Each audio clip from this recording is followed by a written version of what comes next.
Israel ও হিজবুল্লাহর মধ্যে চলমান রক্তক্ষয়ী যুদ্ধের প্রভাবে ভয়াবহ মানবিক সংকটের মুখে পড়েছে লেবানন। দেশটির অন্তত ১২,৪০,০০০ মানুষ বর্তমানে চরম খাদ্য সংকটে ভুগছেন, যা দেশটির মোট জনসংখ্যার প্রায় ৪ ভাগের ১ ভাগ।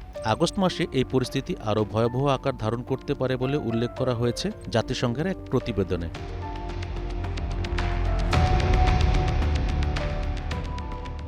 এদিকে অবরুদ্ধ গাজার ত্রাণ পরিবহনের জন্য সীমান্ত পুরোপুরি খুলে না দেওয়ায় খাদ্য সংকটে পড়েছে সেখানকার বাসিন্দারা। ক্রমাগত হামলা, গণ উচ্ছেদ এবং চরম অর্থনৈতিক অস্থিরতার কারণে সাধারণ মানুষের নাগালে বাইরে চলে গেছে খাদ্য ও নিত্য প্রয়োজনীয় পণ্য।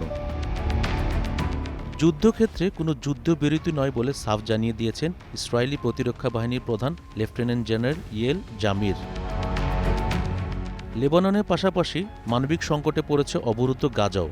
গত কয়েক সপ্তাহ ধরে পর্যাপ্ত ত্রাণ সরবরাহ হচ্ছে না বলে জানান স্থানীয় বাসিন্দারা। তারা বলেন, প্রতি মাসে আমরা যে পরিমাণ খাবারের পার্সেল পাই তা পুরো মাসের জন্য পর্যাপ্ত নয়।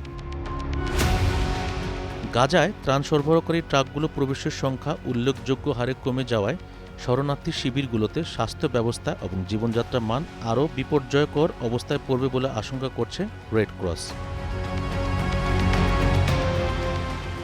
বুধবার বার্তা সংস্থা রয়টার্সের এক প্রতিবেদনে বলা হয়েছে, নতুন মানচিত্রে হাজার হাজার বস্তুচ্যুত ফিলিস্তিনিদের অবস্থান অন্তর্ভুক্ত করা হয়েছে, আর এসব অঞ্চলকে নিষিদ্ধ এলাকার মধ্যে ফেলে কমলারেখা দিয়ে চিহ্নিত করা হয়েছে।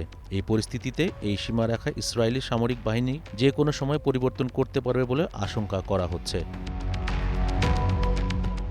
Iftekhar Mahmud, green news desk.